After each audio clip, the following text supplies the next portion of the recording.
Alors, quand on fait de l'enseignement, quand on fait de la formation, essentiellement, on établit une relation.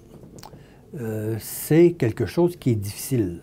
La relation, que ce soit en classe ou que ce soit de personne à personne, c'est pas quelque chose qui se fait de façon spontanée. En général, ça prend presque une vie à développer ça. Alors, quand on veut aller en classe, ce qui est important, c'est qu'on soit à l'aise avec la façon avec laquelle on peut établir une vraie relation.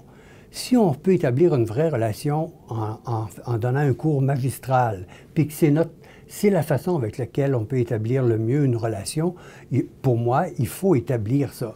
Ça ne donne rien de prendre une méthode avec laquelle on n'est pas à l'aise.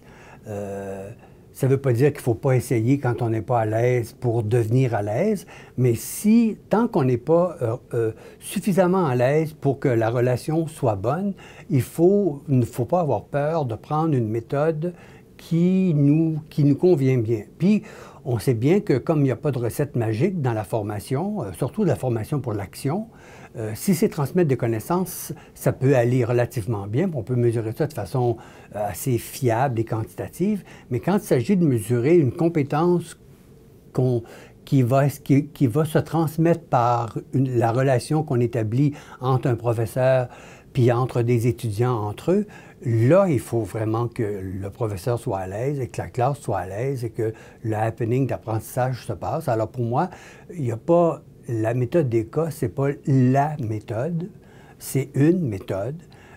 Et j'ai des doutes sur le fait que ce soit la meilleure méthode.